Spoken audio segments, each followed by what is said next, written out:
बिस्मिल्लाहिर्रहमानिर्रहीम। अस्सलाम वालेकुम नाज़रीन। डॉक्टर राजा मेहदी हसन गोल्ड मेडलिस्ट हमारे मुल्क के नामवर कार्डियोलॉजिस्ट और EECP स्पेशलिस्ट हैं और इस्लामाबाद E11 में प्रैक्टिस कर रहे हैं।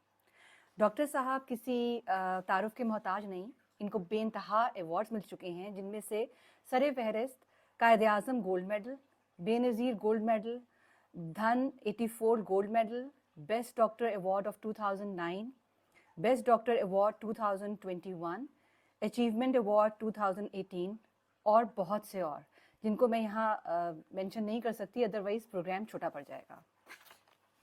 पिछले साल 2023 में बेनज़ीर भुट्टो हॉस्पिटल से as a chief cardiologist 20th grade में रिटायरमेंट हासिल की।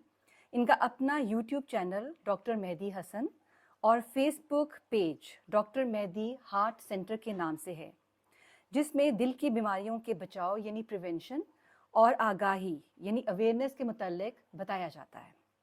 ये एक सदका जारिया है। नाजरीन, आपसे गुजारिश है कि आप इनके पेजेस को लाइक भी करें और सब्सक्राइब भी करें, ताकि बहुत से लोगों के मसाइल हल हो जाएं। आपको आज के प्रोग्राम के हवाले से एक खुशखबरी सुनाती हूँ कि हमने डॉक्टर साहब से रिक्वेस्ट की है कि हमारे कुछ चैनल्स में क्वेश्चन एंड आंसर सेशंस हों, जिसमें दिल की बीमारियों के बारे में सवालात किए जाएं। आप लोग भी उसमें शमूलियत इख्तियार कर सकते हैं। अगर आप मैसेजेस में या इनबॉक्स हमें कोई भी क्वेश्चन कर दें तो हम उसके बारे में भी डॉक्टर साहब से मशवरा ले सकते हैं। इस प्रोग्राम का नाम होगा आज का सवाल। अब आज के सवाल के लिए पहली नशरियात का आगाज़ किया जा चुका है। डॉक्टर साहब अस्सलाम वालेकुम, बहुत शुक्रिया आपका, आपने हमें टाइम दिया। डॉक्टर साहब, अमूमन ऐसा होता है कि लोग ECG करवाते हैं चेस्ट पेन की वजह से, लेकिन ECG करवाने के बावजूद उनको हार्ट अटैक हो जाता है। इसकी क्या वजह है? देखें, चेस्ट पेन होना कोई बड़ी बात नहीं है। और दूसरा बंदा सारा दिन हमारे पास हॉस्पिटल में आ रहे होते हैं कि डॉक्टर साहब सीने में दर्द हो रहा है। बिल्कुल। तो एक तो ये बताता जाऊँ कि हर दर्द जो सीने में हो वो कभी भी हार्ट का दर्द नहीं होता। अच्छा। हो भी सकता है लेकिन ज़रूरी नहीं है। बिल्कुल। उसके एक अलग सिम्टम्स होते हैं।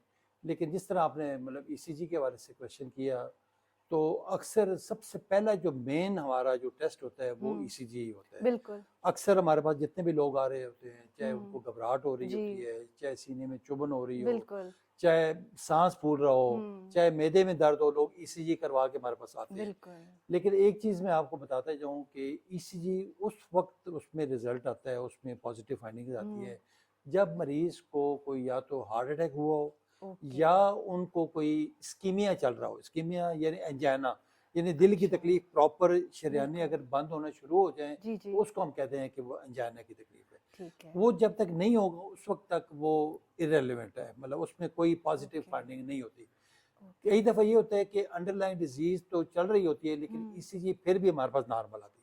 अच्छा। तो ऐसी सूरत में क्या होता है कि मरीज की क्योंकि सिम्टम चल रहे होते हैं, मरीज कहता है डॉक्टर साहब मुझे घबराहट हो रही है, धड़कन तेज हो रही है, या सीने पे बोझ महसूस हो रहा है, या सांस फूल रहा है, या कई दफ़ा ये होता है कि मरीज कहते हैं डॉक्टर साहब इधर बिल्कुल पेट वाली जगह पे उनको दर्द हो रहा होता है, तो ECG नॉर्मल आ रही होती है। तो ऐसी सूरत में हम एक स्टेप आगे मूव करते हैं। तो आगे कुछ 2-3 टेस्ट और होते हैं, जिस तरह एकोकार्डियोग्राफी है वो करवाना चाहिए। उसमें हमें दिल का पता चल जाता है कि अगर खुदा ना करे कोई दिल अगर फैला हुआ है या कार्डियोमायोपैथी है तो उसमें जो लेफ्ट वेंट्रिकल है वो थोड़ा डायलेट कर जाता है, फैल जाता है, वो हमें उसमें विजुअलाइज कर लेते हैं। या कई दफ़ा कोई वेल्वुलर हार्ट डिजीज, यानी जिस तरह कोई अर्ली एज की होती है या कई दफ़ा बचपन में वो वेल्वुलर डिजीजेज चल रही होती हैं, तो वो चीज़ें उस पर हमें नज़र विजुअलाइज सब कर लेते हैं। फिर और क्या होता है कि अगर underlying disease ischemic heart disease या एक्यूट कोरोनरी चल रही है तो हम आगे ETT या CT एंजियोग्राफी कराते हैं। तो उस पे आपकी जो कोरोनरी आर्टरीज हैं वो प्रॉपर विजुअलाइज हो जाती हैं और उनमें उसका जो ब्लॉकेज है वो हमें पता चल जाता है। तो मैं समझता हूँ कि इसको कभी भी लाइटली न लें। वो कहते हैं ना कि उसकी एंड तक जाना चाहिए। जी बिल्कुल, रूट कॉज तक जाना चाहिए, उसको रूल आउट करें अगर आप वाकई चाहते हैं कि आपको पता चले कि, क्योंकि देखिए जिस तरीके से आजकल हार्ट डिजीज इतनी ज़्यादा कॉमन है और यंग एजेस में हो रही है और हमारे पास 24, 28 साल लोगों को हार्ट अटैक हो रहे हैं, प्रॉपर हार्ट अटैक हो रहे हैं। तो इसलिए मैं समझता हूँ कि ECG کو کبھی لائٹلی مت لیں. اس کی اوکے اگر وہ نارمل بھی آتی ہے, سمٹمز ہیں, تو ٹھیک پھر ہے آپ آگے فردر آگے ایکوکارڈیوگرافی, ETT, یا پھر آگے مزید کروانا ہے تو CT, کورونری اینجیوگرافی, وہ اوکے لازمی کرائیں تاکہ ٹھیک آپ ہے کو اپنے جو ہارٹ کی جو آرٹریز ہیں, بالکل کورونری آرٹریز ہیں جو رائٹ اور بالکل لیفٹ, ان میں اگر کوئی بلاکیج ہے یا کیلشیم ٹھیک ہے ڈپازٹ ہے تو وہ ہمیں پتہ چل جائے گا.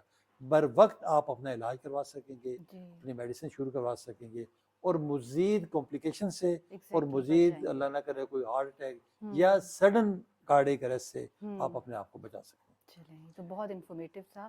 Thank you very much doctor صاحب آپ بہت کا. شکریہ آپ کا, بہت بالکل شکریہ, بہت شکریہ. اچھا آپ نے یہ شروع کیا ہے, جی اور انشاءاللہ انشاءاللہ تعالیٰ ہم کوشش کریں کہ بالکل لوگوں کی اویئرنیس کے حوالے سے ایگزیکٹلی کہ اچھی اچھی چیزیں ہم لوگوں کو بتائیں تاکہ لوگ اپنا بھی خیال کریں اور بالکل اپنے پیاروں کا بھی خیال کریں. بالکل. Thank you very thank you much, very بہت مچ. شکریہ. Thank you.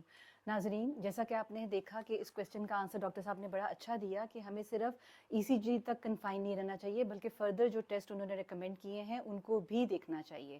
آپ کے کچھ سوالات ہوں تو آپ ضرور ہمیں میسج کریں, ان باکس کریں, ہم ڈاکٹر صاحب سے ان بارے میں رابطہ ضرور کریں گے. Thank you very much.